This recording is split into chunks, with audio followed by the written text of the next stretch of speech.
Good morning, everybody.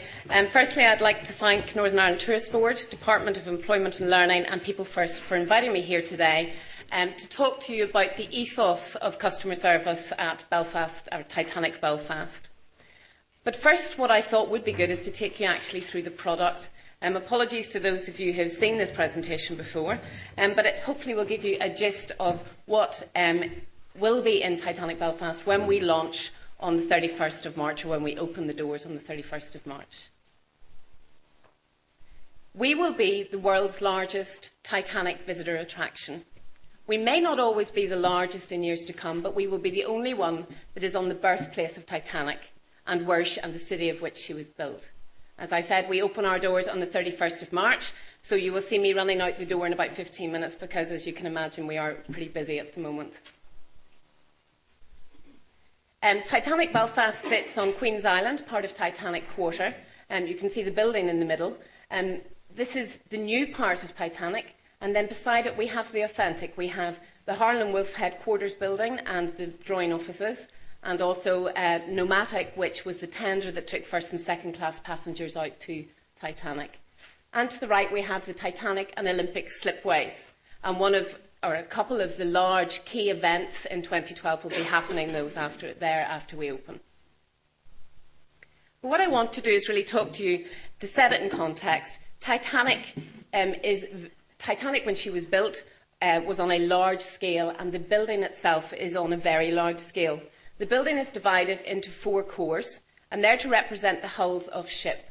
When you stand on the plaza, each of the hulls is the same height as Titanic as she sat from keel to bridge.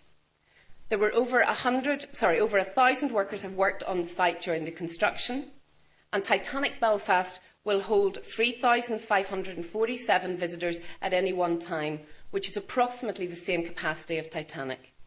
The timeline for the construction of Titanic Belfast is similar to that of the Titanic, but separated by 100 years.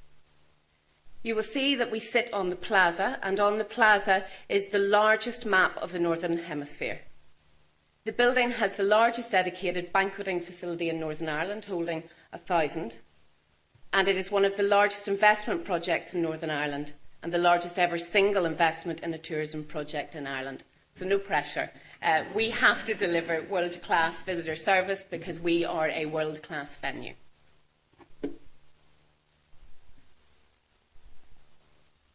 What I'd like to do is just briefly take you through the galleries before I focus on our customer experience. The galleries are very interactive.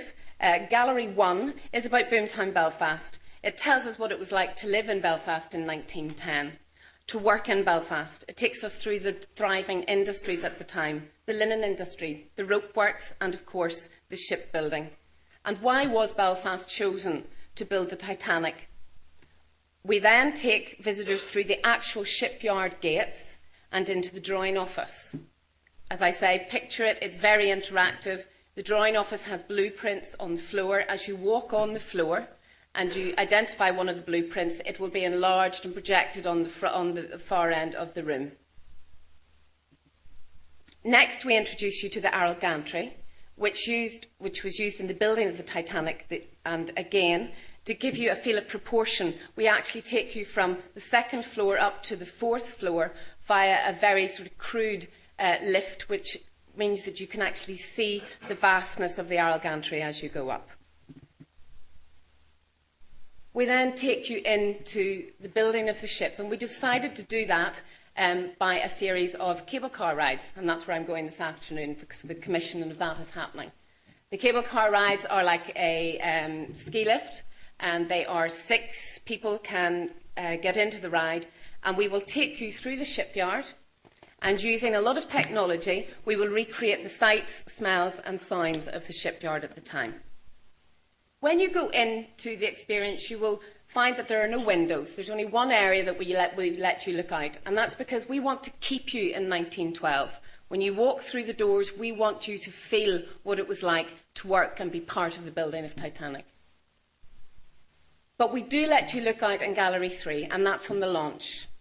On the apex of the building, there is a film which has electrodes in it, and you will look out on that window and you will see Titanic as she sat on the slipway in 1910. Then the window clears and you will look out at the slipways as they are today. We then go into the fit-out. Everybody wants to know what the Titanic looked like inside. We try to do this as realistic as we can, and we have 3 cubes which demonstrate the 3 different compartments, first, second and third class. We have projections of actresses and actors walking around inside the compartments, and you can see obviously the size difference between first and third class. We then take you into something that we call cave technology, and you will be surrounded by projected images, and those images will take you through a route through the Titanic. The maiden voyage is Gallery 5. We're still very upbeat at this time. We're learning more about the passengers on ships on the maiden voyage. We are looking at real images. You may have heard of the story of the Jesuit priest, Father Brown, who was on board the ship and got off at Cove, and he was an amateur photographer. We have 14 of his images in this gallery, and they are some of the last photographs of the Titanic. Then we turn the corner and we go into Gallery 6, which depicts the night that the ship sank. The temperature drops in this gallery and the walls narrow. There are watery images projected on the floor, and visitors will hear Morse code messages, and then in front of them the fateful night unfolds. As you come out of this gallery, you will walk down a series of stairs, and to the right there is a full wall made up of life jackets. Obviously, this is one of the most emotional galleries within the experience. Then Gallery 7, we look at the aftermath. We look at the British inquiry and the American inquiry. Gallery 8 deals with myths and legends. We couldn't really do something about the Titanic without talking about the Kate Winslet movie, the Hollywood movie, but there were 20 other movies made around Titanic, and we talk about those as well. There's also lots of myths around Titanic.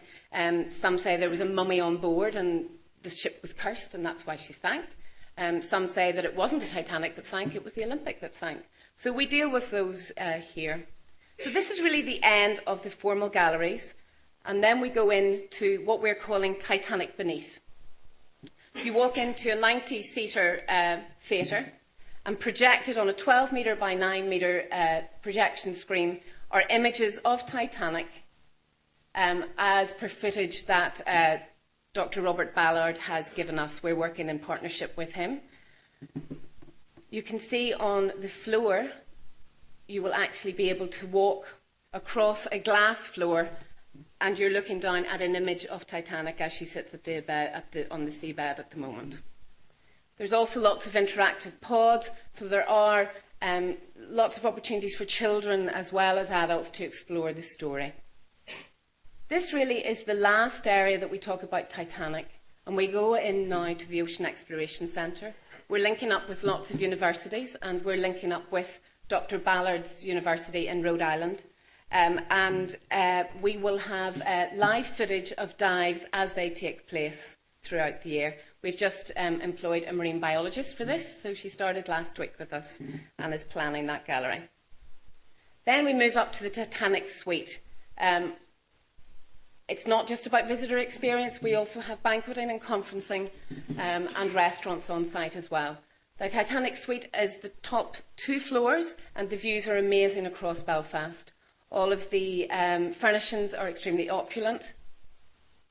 And as you can see, we have the grand staircase. We couldn't do a Titanic project without a replica of the staircase. So that's a little bit about our experience. Now I just want to talk about who our market is. We see our market divided into 5 sectors. The domestic leisure, out-of-state leisure, domestic events, out-of-state business and education. So we have a wide range of visitors coming to our venue. School groups, families, international delegates, corporate dinners. We have 16 weddings booked in already and 5 show rounds this week. So our staff are going to have to deal with absolutely every type of visitor throughout the working week. I also thought I'd let you have a look at targets. We've been talking about targets today. We are looking at over 425,000 for the visitor experience, domestic leisure over 230, out of state over 120, tour groups over 45, education groups over 30,000, and events over 224 events. I'm also going to share with you where we're standing at the moment. So we haven't opened yet, but our sales team have started 6 months ago. And with all the international marketing that is happening, we're seeing some excellent results. We have over 1,000 confirmed tour groups with in excess of 38,500 visitors, 95 confirmed events, and I think we have 200 pencilled events on our books that we do feel that we will be able to convert.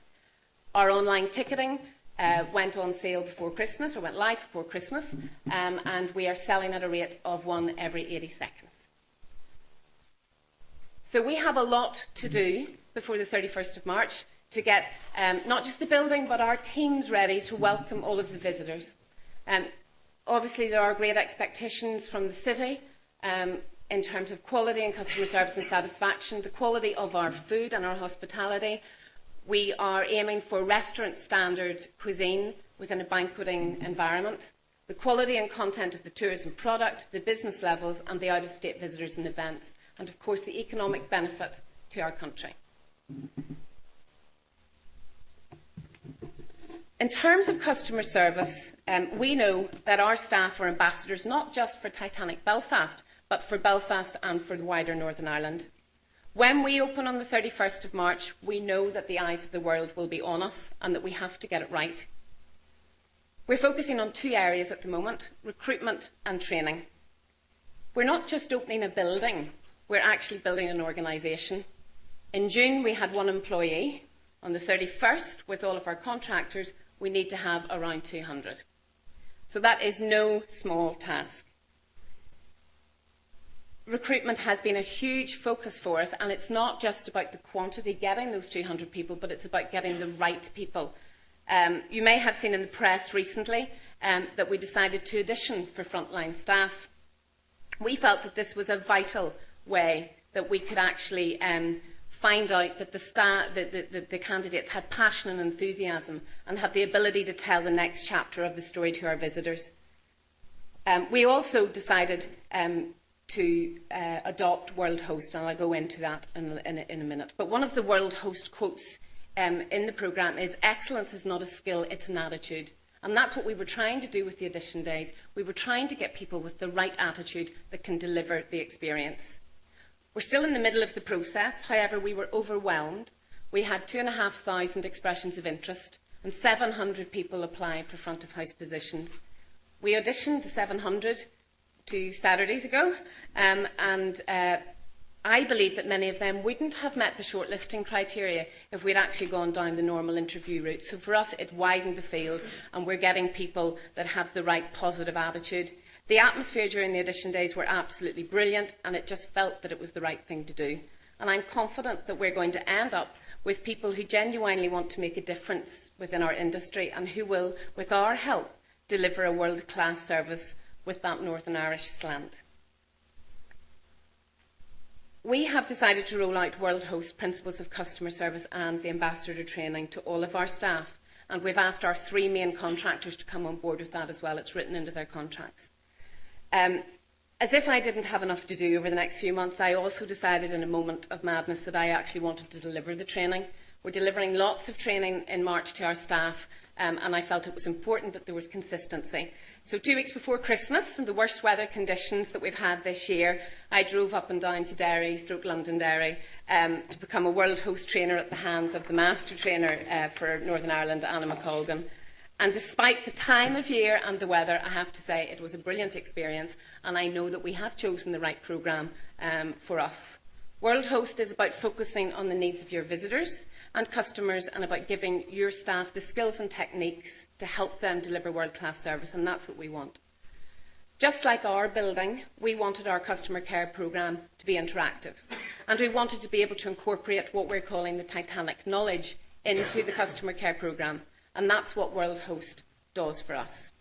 Along with all of the WorldHost training tools, Belfast City Council are also developing a toolkit to support WorldHost that will provide easy-to-reference information on Belfast, which will be invaluable for our staff when encouraging visitors to explore our city. The training won't stop at the induction for us. Our staff will receive daily briefings. We will tailor our service to the profile of our visitors on that day. Our vision is that we have one team. Now, if any of you were in Belfast yesterday and you had difficulty getting a taxi, that's probably because we had 200 taxi drivers down at Titanic House yesterday, taking them through the product. And I heard today on the way in that 2 people said that a taxi driver gave them a Titanic Belfast leaflet, so it obviously works. But, you know, taxi drivers are sometimes the first touch point, the first impression that our out-of-state visitors will have to our country. So we did feel that was very important, and we're trying to bring people on board. It's not just about us, it's about Belfast and Northern Ireland. 2012 is our opportunity. To launch our building, Belfast City Council and Northern Ireland Tourist Board are hosting a fusion of international scale events. 2 of the main ones are the Titanic Light Show on the 7th and then the 9th through to the 11th. And of course NITB is back with MTV Rocks at the docks. So the next few months are going to be a tad busy for all of us, but we are really relishing the opportunity. I'd like to thank you on behalf of the Titanic crew, which will be the team that will welcome you, and I look forward to welcoming you to our incredible building. Thank you.